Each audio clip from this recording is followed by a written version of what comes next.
Libro de 1 Samuel, el capítulo 16. Vamos a leer el versículo 1 en adelante. Si ya lo tiene, diga amén. Bien, dice versículo 1 allí, 1 Samuel 16. Dijo Jehová a Samuel: ¿hasta cuándo llorarás a Saúl, habiéndolo yo desechado, para que no reine sobre Israel? Llena tu cuerno de aceite y ven, te enviaré a Isaí de Belén, porque de sus hijos me he provisto de rey. Y dijo Samuel: ¿cómo iré? Si Saúl lo supiera, me mataría. Jehová respondió: toma contigo una becerra de la vacada y di: a ofrecer sacrificio a Jehová he venido. Y llama a Isaí al sacrificio, y yo te enseñaré lo que has de hacer, y me ungirás al que yo te dijere.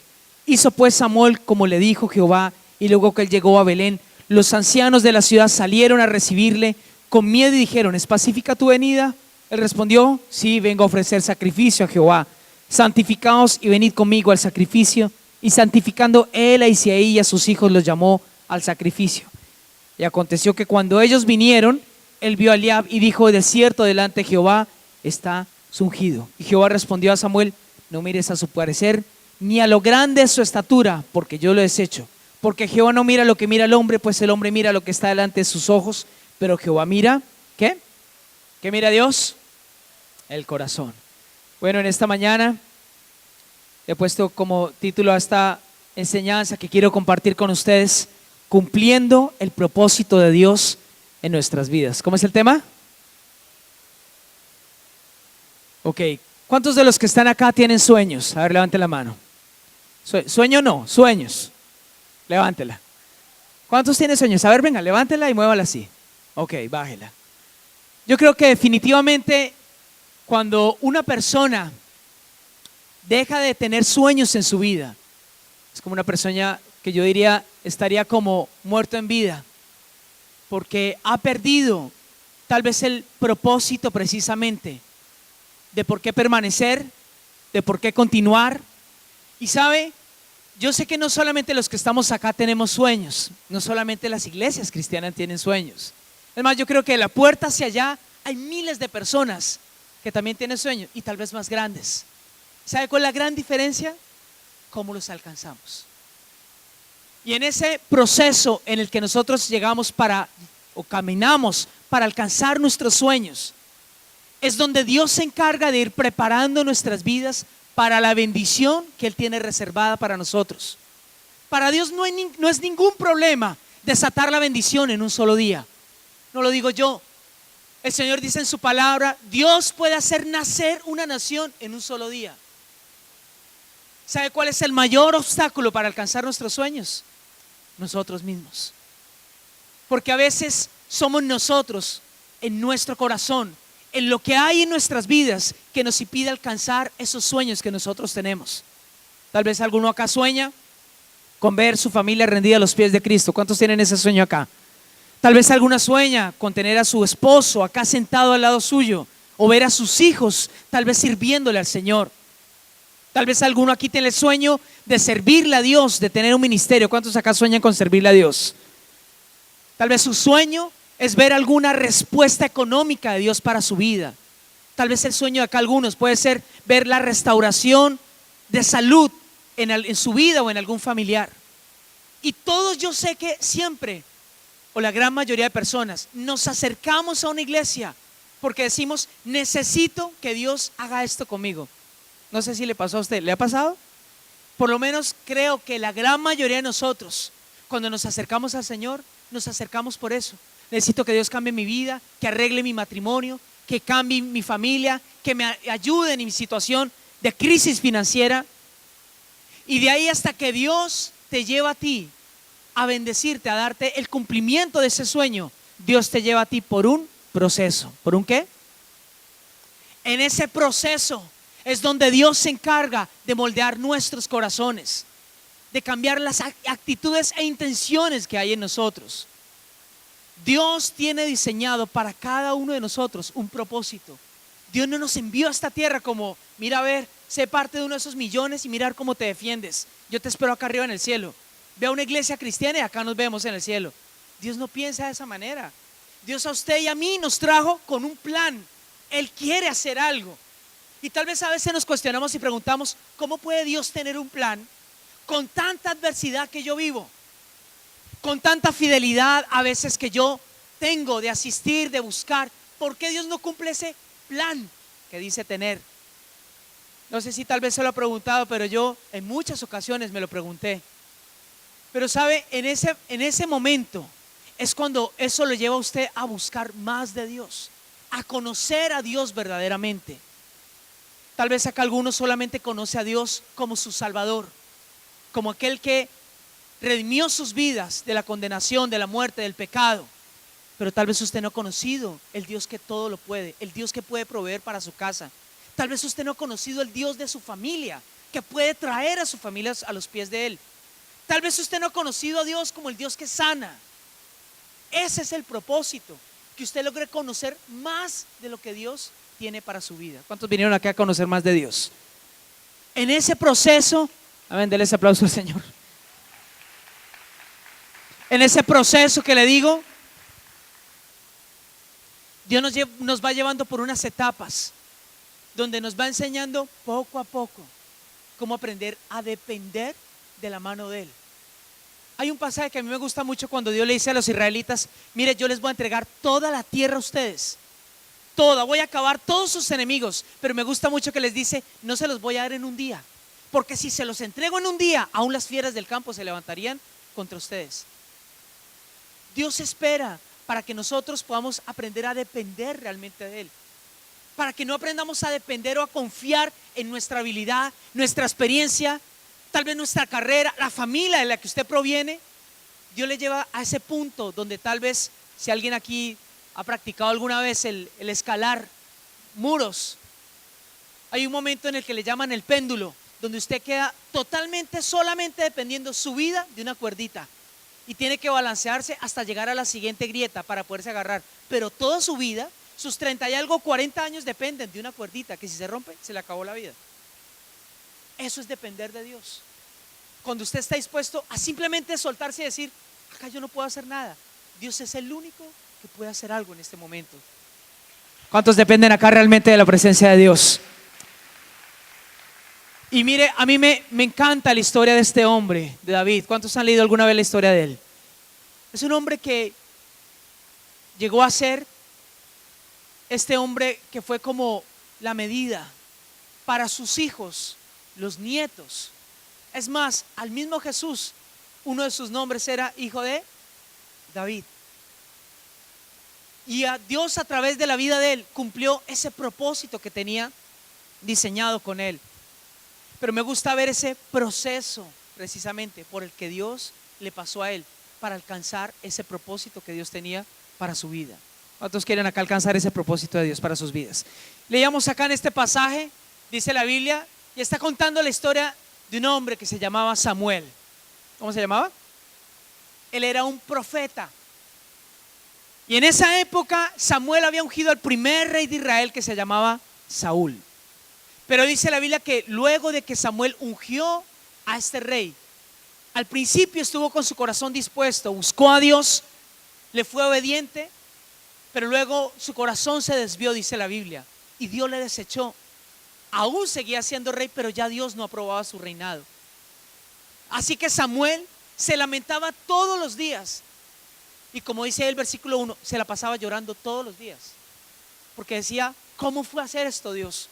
¿Por qué? Si este hombre, teniendo todo por delante para alcanzarlo, ¿por qué te dio la espalda?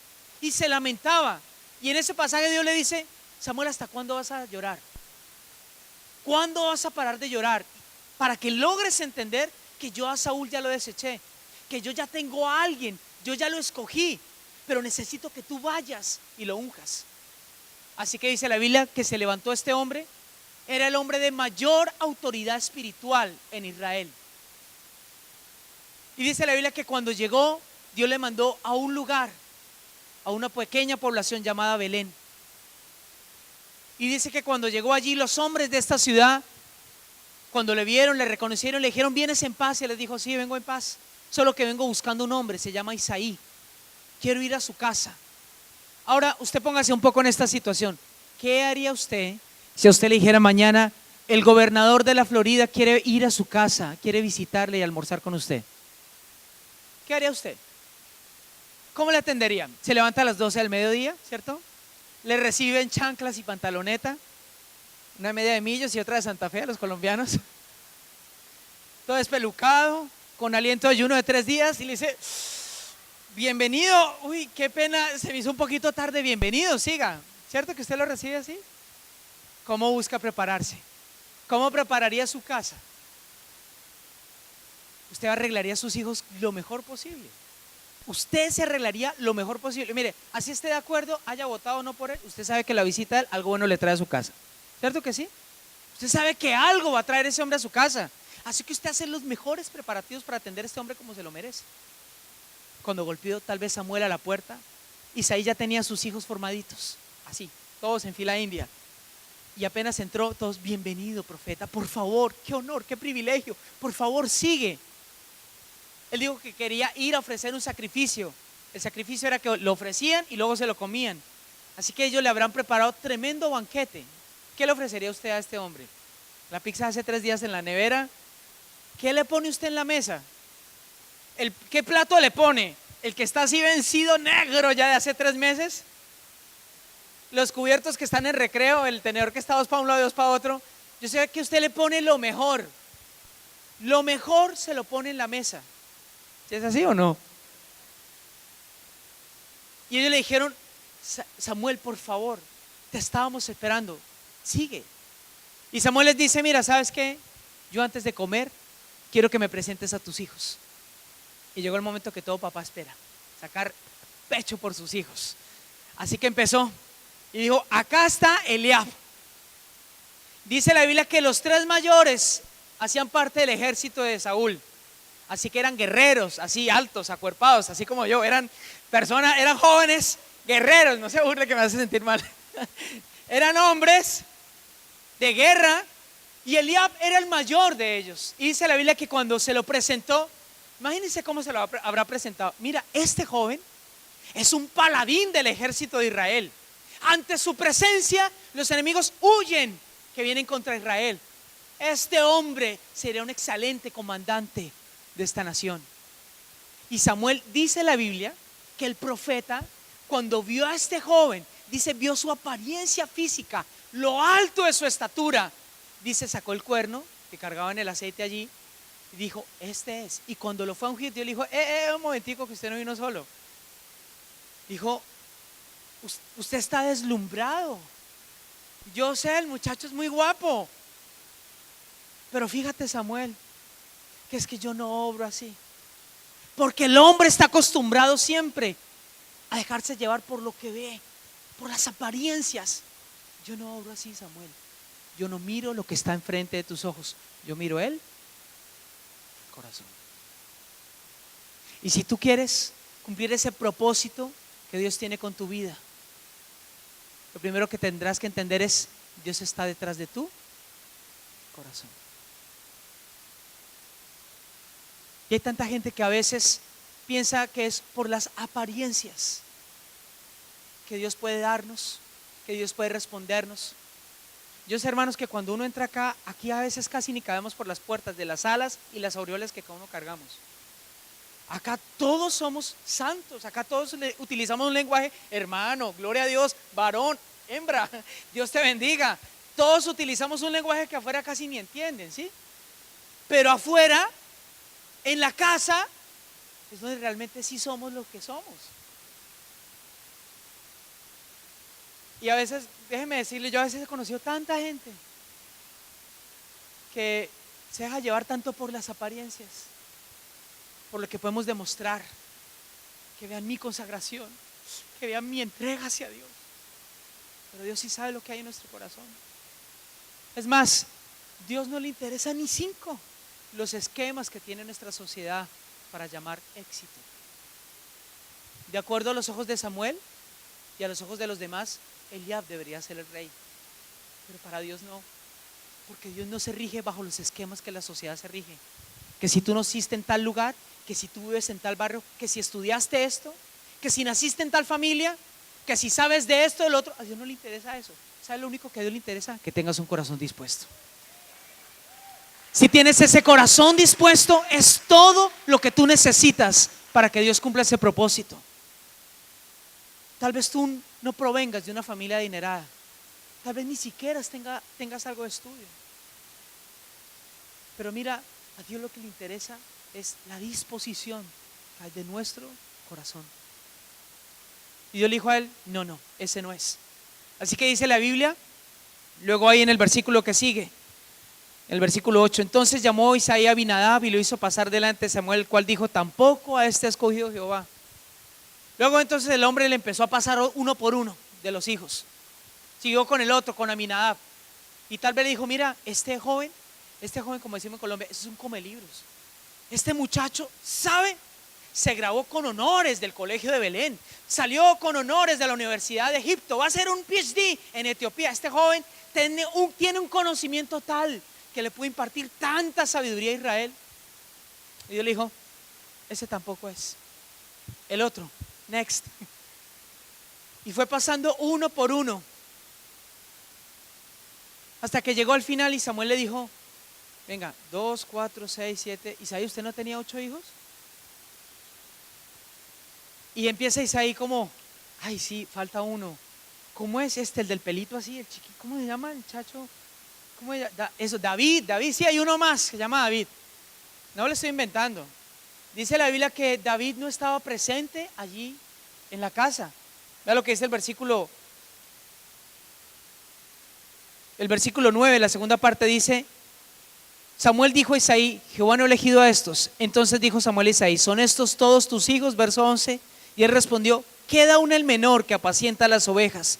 Y dijo Samuel a Isaí, envía por él, porque no nos sentaremos a la mesa hasta que él venga aquí. ¿Dónde estaba David? Era el pastor, ¿cierto? No era el pastor. La verdad, le llamaban a los hermanos menores, les llamaban cabot. Ellos eran los que hacían todas las labores de la casa. Allá con el churrusco en la taza, los que barrían, los que lavaban, los que planchaban. Eran los que hacían todas esas labores. Y David estaba allá afuera cuidando el rebaño de la casa. Así que no era el pastor ungido de Israel, era el que cuidaba las ovejas de la familia. Y dice la Biblia, verso 12, vea lo que dice ahí. Envió pues por él y le hizo entrar, y era rubio, hermoso de ojos y de buen parecer. Wow, ¿cuántas mujeres solteras hay acá? Levanten la mano. A ver, levántela con un grito de desesperación. No, un grito a ver, levántela. ¿Cuántas les gustaría un David así como dice acá? Vea, David estaba ¿dónde? ¿Estaba dónde, perdón? Cuidando las ovejas. Así que cuando él entró, ¿usted a qué cree que él olía? A chivo. Venía de estar de día y de noche con las ovejas. Mientras se mojaban las ovejas, las alzaba, las cuidaba, las protegía del calor. Su familia sabía cuando entraba David, por el aroma que llenaba toda la casa cuando este jovencito entraba.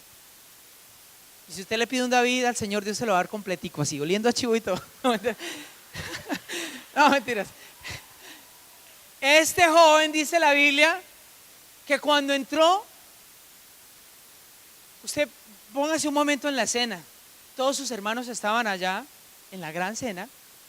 Aparte de eso, piense lo siguiente: ¿cómo se sentiría usted, si a sus papás fuera el que los fuera a visitar una persona eminente, invitaran a todos sus hermanos y se les olvidara invitarlo a usted?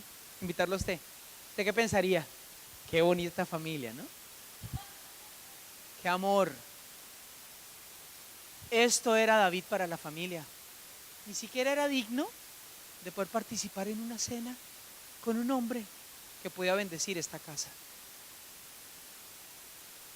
Y dice la Biblia que cuando lo envió, lo hizo llamar, entró, y dice la Biblia, apenas le vio así como dice allí. Era hermoso, rubio, de buen parecer. Entonces Jehová le dijo, levántate y úngelo, porque este es. Y dice, y tomó el cuerno del aceite y lo ungió en medio de sus hermanos. Y desde aquel día en adelante el Espíritu de Jehová vino sobre David. ¿Se imagina la escena? Estaban todos los hermanos y el papá bien arreglados. Entra este muchacho y Dios le dice al profeta, párate, coge el cuerno y derrámale el aceite. Este es. Le dice, arrodíllate, muchacho. Le cogió el cuerno, se lo derramó y le dice delante de todos: hoy te ordeno como el nuevo rey de esta nación.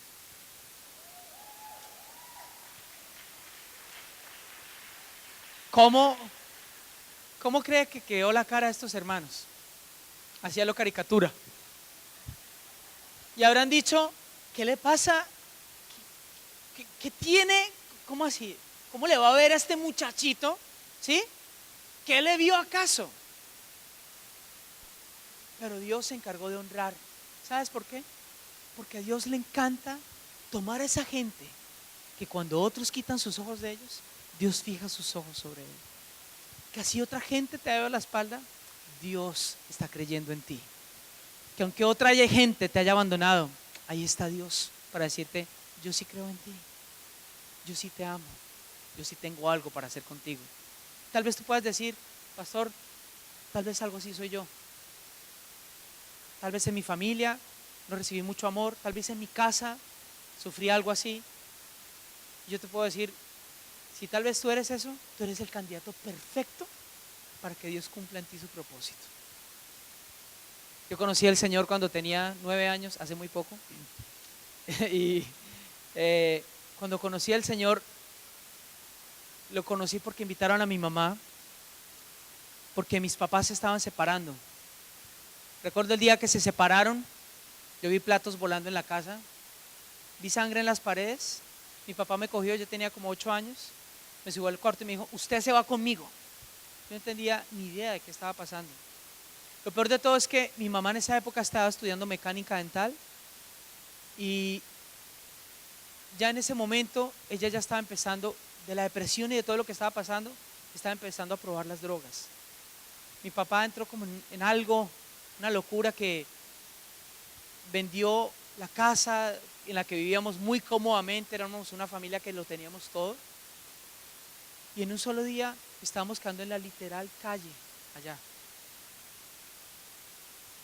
Y yo le puedo decir que de no haber sido por el Señor, yo ni siquiera estaría acá hablándole a usted en esta mañana, porque Dios conmigo ha hecho tantas cosas de las que puedo decirle: a Dios le encanta tomar, como dice su palabra, de lo vil y de lo menospreciado para avergonzar a los sabios. ¿Cuántos tienen acá ese corazón dispuesto? ¿Sabe? Una persona cuando vive tal vez cosas así, en Colombia, bueno, y en Latinoamérica, en todos nuestros países, de acá, hay un alto índice precisamente de eso, de tantos hogares destruidos, y siempre las peores consecuencias las llevan los hijos. Tal vez usted es uno, al igual que yo, que tal vez tuvimos que nacer o crecer en un hogar así. Y sabe, una persona que crece así, o es un perfecto candidato para que Dios lo use y lo levante, o es un perfecto candidato para que el enemigo haga con él y deshaga todo lo que quiere. Porque cuando a veces vivimos cosas que no permitimos que Dios sane y cure nuestros corazones, no solamente no cumplimos el propósito de Dios, sino que esas heridas es como cuando usted se hiere y no la arregla, no la limpia, se empieza a infectar y luego le empieza a dañar esa área del cuerpo. Yo me gustaría, cierre sus ojos por un instante, por favor. Hoy solamente quisiera que tuviéramos un momento para darle gracias a Dios. Si usted y yo estamos acá, es gracias a esa misericordia que Dios ha tenido con nosotros. Dios nos ha traído hasta acá, a usted y a mí. Tal vez es un momento para que usted le diga: Señor, muchas gracias. Gracias por tu amor. Gracias por tu fidelidad, Señor. Gracias porque hasta este día tú me has sostenido, Señor. Gracias porque me has llamado para cumplir un propósito que tienes conmigo. Dios pone en mi corazón y por eso quiero hacer esto. Porque hay personas que tal vez, al igual así que este joven, que David, tal vez vienen con muchas cosas de su infancia, de su adolescencia. Tal vez usted dice: eso ya no me afecta en nada. Pero muchos siguen cargando a cuestas ese pasado que les amarga, que les atormenta, que no les ha dejado disfrutar su esposo, su esposa, sus hijos, que le cuesta a usted creer que Dios quiere hacer algo con usted. Señor, hoy quiero pedirte que por favor sanes cada corazón, sanes cada vida. Si usted necesita que Dios ponga su mano en su vida, levante su mano allí en alto, cierre sus ojos, todos con los ojos cerrados, por favor. Esto es algo muy personal con el Señor. Tal vez usted necesita decirle: quiero dejar hoy mi pasado en tus manos, Señor. No puedes construir tu futuro con las ruinas de tu pasado. Lo nuevo que Dios tiene ni lo alcanzas a imaginar. Pero es hora que te desprendas de tu pasado, tal vez de heridas que te causaron, de abandono que sufriste, de dolor que experimentaste. Esta es la mañana para que tú seas libre y Dios empiece a cumplir su propósito en tu vida. Levanta allí tu mano. Señor, te pido que pongas tu mano sobre cada persona que está acá hoy, Señor. Hoy te pido en el nombre de Jesús de Nazaret que sanes y que restaures cada corazón, Señor. Sana y borra cada herida, Señor. Borra su pasado, Señor. Borra aquello que les atormenta, Señor. Borra aquello que marcó sus corazones, Señor. Te pido ahora que toda amargura que entró a cualquier corazón acá, Señor, la saques. Toda raíz de amargura la quites, la desarraigues de los corazones, Señor.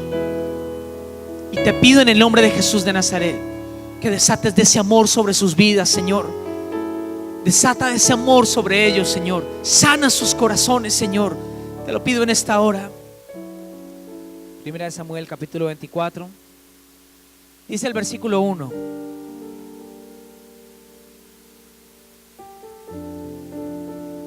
dice: cuando Saúl volvió a perseguir a los filisteos, le dieron aviso diciendo: he aquí, David está en el desierto de En-Gadí. Y tomando Saúl 3,000 hombres escogidos de todo Israel, fue en busca de David y de sus hombres por las cumbres de los peñascos de las cabras monteses. Y cuando llegó a un redil de ovejas en el camino donde había una cueva, entró Saúl en ella para cubrir sus pies, y David y sus hombres estaban sentados en los rincones de la cueva. Entonces los hombres de David le dijeron: he aquí el día de que te dijo Jehová, he aquí que entregó a tu enemigo en tu mano, y harás con él como te pareciere. Y se levantó David y calladamente cortó la orilla del manto de Saúl. Después de esto se turbó el corazón de David, porque había cortado la orilla del manto de Saúl, y dijo a sus hombres: Jehová me guarde de hacer tal cosa contra mi señor, el ungido de Jehová, que yo extienda mi mano contra él, porque él es el ungido de Jehová. Así reprimió David a sus hombres con palabras y no les permitió que se levantasen contra Saúl. Y Saúl, saliendo de la cueva, siguió su camino. El tiempo avanzó.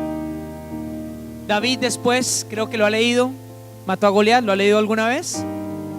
Estaba Israel frente a su ejército enemigo, los filisteos. Salió un paladín de 3 metros a desafiarlo, y este jovencito, solamente con una honda y un palo y con unas 5 piedras, logró vencer a este gigante. Y cuando volvía el pueblo, el ejército, a la nación, salieron el grupo de danzas, salió todo el grupo de alabanza a festejar y a decir: aleluya, Dios nos ha dado una gran victoria.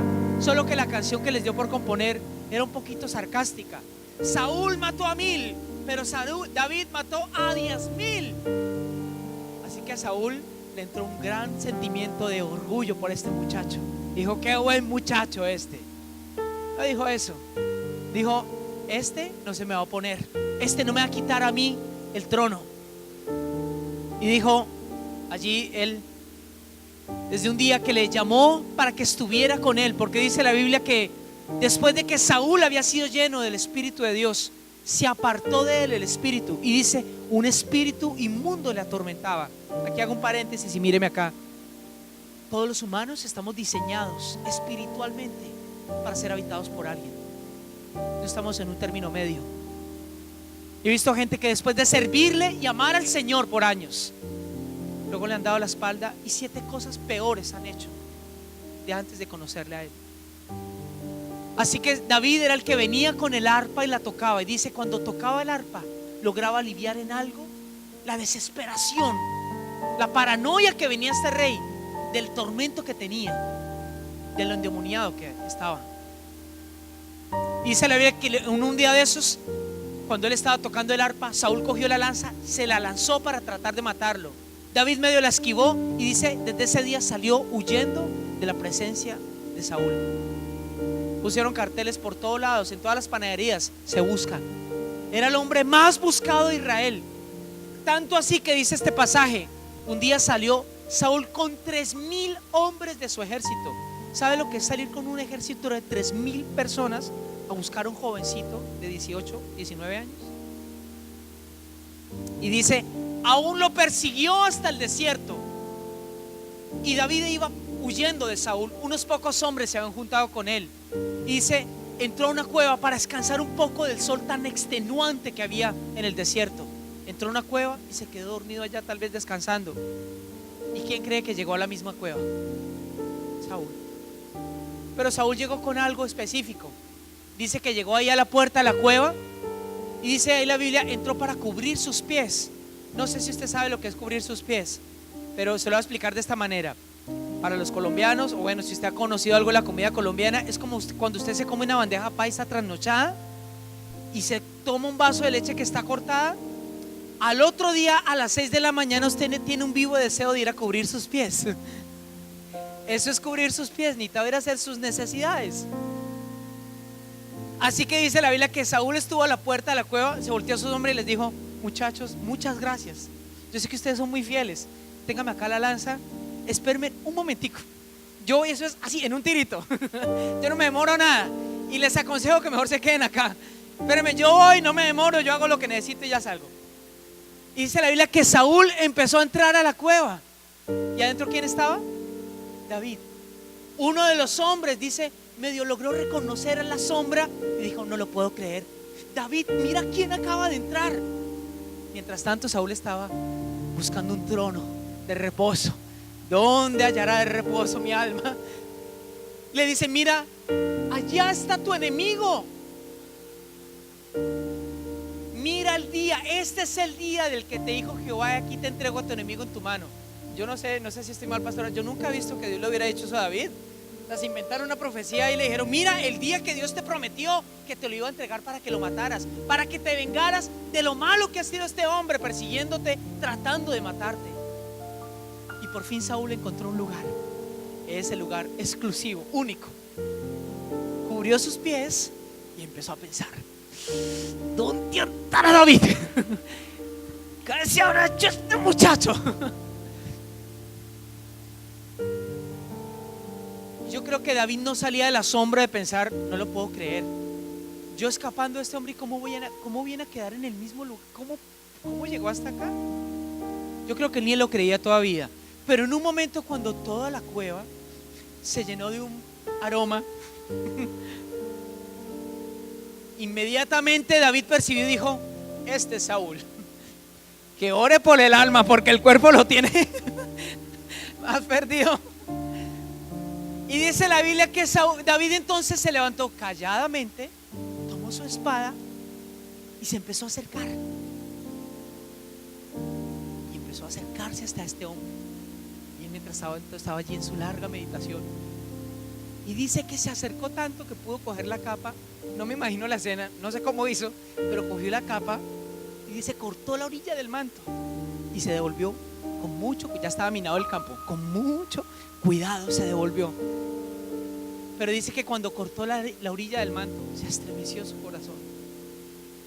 Se devolvió a donde estaban sus hombres y les dijo, nunca tal acontezca que mi mano se levante para hacerle daño a este hombre, por malo que sea, porque es el ungido de Jehová. Dice, así reprimió con esas palabras a sus hombres.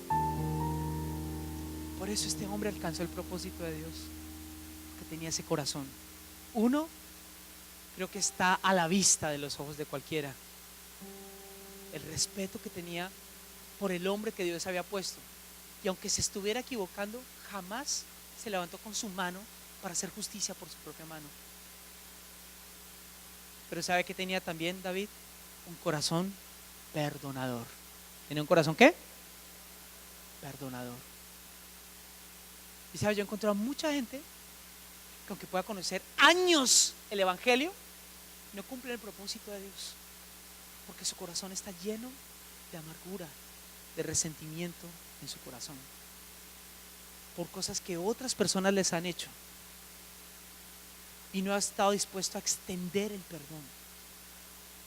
El odio es como cuando usted se toma un veneno y quiere que le haga daño a otra persona. Así es el rencor, así es la amargura. Y David tenía un corazón libre de ese resentimiento, de esa amargura. Yo recuerdo cuando nosotros nos fuimos a casar con mi esposa, que yo fui a pedir la mano de ella, bueno, la mano y todo. Yo fui a pedir la mano de ella y fui primero a mis suegros.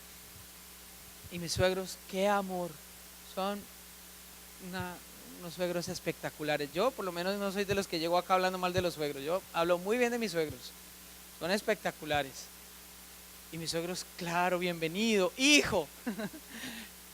Y luego yo voy a mi familia y yo recuerdo que cuando fui a donde mi papá, me dijo, mi hijo, esta fue la bendición que me dio. Lo veía matarse para comprar un par de zapatos, lo verá matarse para comerse un plato de comida. Esa fue su bendición. Y tal fue su desacuerdo que jamás, no fue al matrimonio de nosotros. Pasó el tiempo, nació nuestra primera hija y un día alguien golpeó a la puerta de nuestra casa. Cuando veo es que él entra. Dios había bendecido mucho la vida de nosotros. Y entra él con su esposa, los hijos que tiene él. Se sentó ahí en la sala y empieza llorando a decirme, hijo, mira, perdóname, ahora entiendo de qué Dios era el que tú me estabas hablando. Hacía poco su otro hijo se había fracturado terriblemente, había perdido una casa hermosísima que tenía a las afueras de Bogotá, estaba en la quiebra total, y por dentro a mí me entró un pensamiento, es aquí el día que te dijo Jehová. Y a veces usted lo piensa, pero cuando usted está dispuesto a extender el perdón, usted no sabe la bendición y la liberación que usted extiende, no solo para el otro, sino para su propia vida. Hoy puedo decirles, mi papá ama al Señor, conoce al Señor, teme a Dios. Tengo una excelente relación con mi papá, lo amo profundamente. Y sabes que eso se necesita mucho también en la iglesia. Yo me he encontrado con muchos jóvenes que a veces vienen a la iglesia porque no quieren saber nada de casa. Es como la burbuja que los aísla de ese tormento que viene en la casa. Pero ¿sabes qué? Y tal vez tú, joven que me estás escuchando acá, Dios te trajo acá no solo para que disfrutes, Dios te trajo acá para que recibas, para que vayas y les des a ellos. Y del perdón y del amor que has recibido, también vayas y se lo des a tu casa. Que aunque tal vez no estés de acuerdo, que tal vez se equivoquen tus padres, seguirán siendo tus padres. Y si tú honras a tus padres, tendrás siempre la primera bendición que Dios dio. El primer mandato con la primera bendición que Él dio. Honra a tu padre y a tu madre para que seas de larga vida sobre la tierra. No sé tal vez cómo esté su relación. No iba a hablar de esto. No iba a hablar de esto. No sé por qué tal vez Dios quiere que hable de eso. ¿Quién sabe cómo está su relación con sus propios papás? Le habla usted. Con sus hermanos. Tal vez acá hay gente que hace años que no se habla con su familia. Necesitas aprender a tener un corazón perdonador, corazón que extienda el perdón y la restauración para otros. Por eso Dios cumplió en David ese propósito, porque tenía un corazón libre del rencor y de la amargura. Y para que cumplas el propósito de Dios, así tiene que estar tu corazón. ¿Cuántos dicen amén? Ya puedes respirar. Dice ahí en 2 de Samuel, vaya conmigo un poquito adelante, 2 de Samuel, el capítulo 12. 2 de Samuel, el capítulo 12. 2 de Samuel, un poco más adelante, capítulo 12. Vamos a leer lo que dice ahí el versículo 12.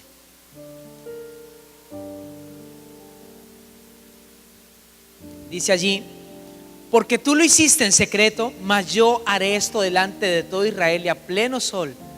Entonces dijo David a Natán: pequé contra Jehová Y Natán dijo a David: también Jehová ha remitido tu pecado, no morirás.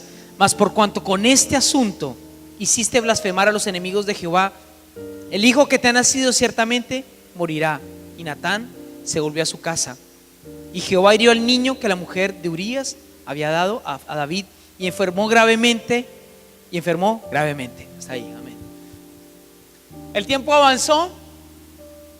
Saúl murió a mano del ejército de los filisteos. Y entonces se levantó el rey que Dios había consagrado. ¿Quién era? David. ¿Sabe cuánto tiempo le tomó desde ese día en la casa arrodillado hasta que se sentó en el trono? Más de 20 años. En el proceso que Dios lo fue llevando a él. Y luego ya David estaba en el trono. Y dice ahí en el capítulo 12 que en la época que los reyes solían salir a la guerra, siempre David salía con su ejército, siempre. Pero en una época preciso le dio por quedarse en su palacio. Se fue todo ese ejército y él se quedó. Y dice que un día salió a caminar por los balcones de su palacio. Y dice que frente a uno de los balcones preciso había una casa.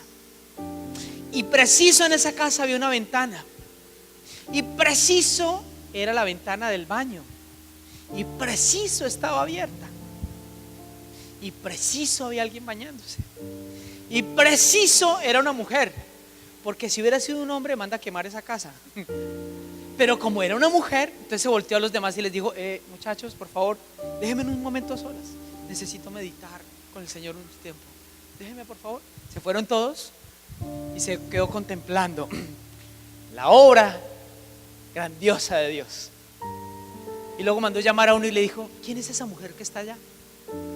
Le dijeron: ella es la esposa de uno de tus generales, de los que se fueron a la guerra. Ella es esposa de uno de los que se fueron a la guerra. Y le dijo a este hombre: mándala a llamar, la quiero conocer. Le mandó una cartica de Timoteo perfumada, se la mandó. Le llegó la carta, llegó la mujer, impresionada por el palacio. El rey se presentó. Luego dice la Biblia que estuvo con ella, se acostó con ella. Y ya después de haber estado con ella le dijo: muchas gracias, que estés bien. La envió con un presente, se fue. Y dijo: aquí no pasó nada, nadie vio nada, yo soy el rey. Pero a David lo volvió a visitar otro profeta otra vez en su vida. Natán se llamaba este. Y vino a decirle: rey, necesito consultarte algo muy urgente que ha pasado en tu reino.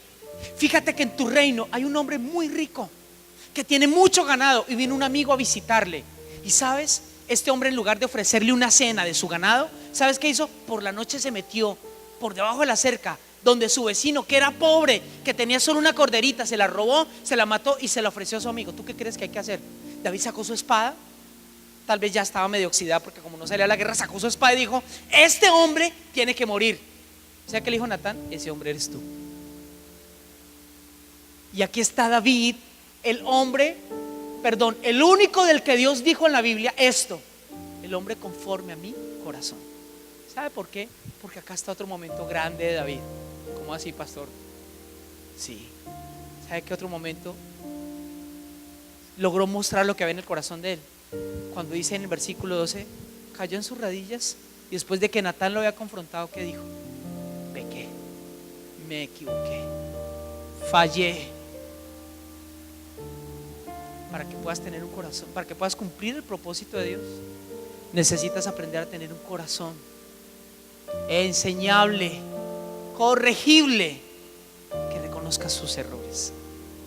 Eso es tan fácil.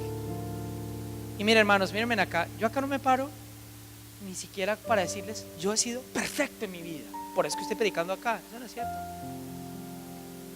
Yo me acuerdo que antes de casarme, y esto lo cuento porque se lo he contado a mi esposa, que antes de casarme, yo me acuerdo que una vez el pastor con el que yo estaba me dijo: mira, necesito que le enseñes clases de piano a esta joven. Era una sobrina de él. Y yo, muy obediente: bueno, pastor, claro que sí. Entonces yo empecé a ir a la casa de ella a enseñarle piano. Bueno, lo que medio le entraba a la jovencita, porque no era que le entrara mucho la música, pero le enseñaba algo. Y yo recuerdo que iba y siempre estaba su familia. Y un día fui y preciso no estaba la familia. Y preciso ella estaba sola. Y preciso era atardeciendo así. Así que yo terminé de darle la clase de piano. Bueno, lo que lo logró entrar de la clase del piano. Y yo me levanté y le dije, bueno, ok, ya acabamos. Y se me paró ya enfrente y me dijo, ¿no te quieres tomar algo? Yo dije, bueno, muchas gracias. Fui a la sala, me senté, fue ella a la cocina. Cuando salió con un vaso así y se quedaba parada al frente mío, quitó el vaso, se me sentó en las piernas y me dijo, tú me gustas mucho. Y me dio un beso de una vez. Y yo podría decirle lo que todo predicador evangélico haría o diría, no, yo la reprendí, le di una puntapié, la mandé a la pared, fuera diablo inmundo, no me toques, a mí no me tientes. No, la verdad no fue así. No fue así, la muchacha era como medio bonita, tenía medio su gracia. Y la verdad yo no reaccioné así. Me quedé ahí como medio pasmado y como diciendo, wow. Pero dije, no, esto no está bien. Inmediatamente me paré y le dije, mira, no sé, no creo que esto se deba hacer así. Ella no me respondió, sino me agarró y me dio otro beso. Dios sabe que estoy contando cómo fue. Y gracias a Dios simplemente me despedí y me fui. Al otro día a las 6 de la mañana yo estaba ya golpeándole a la puerta a mi pastor a decirle, ¿sabes qué? Me equivoqué, fallé.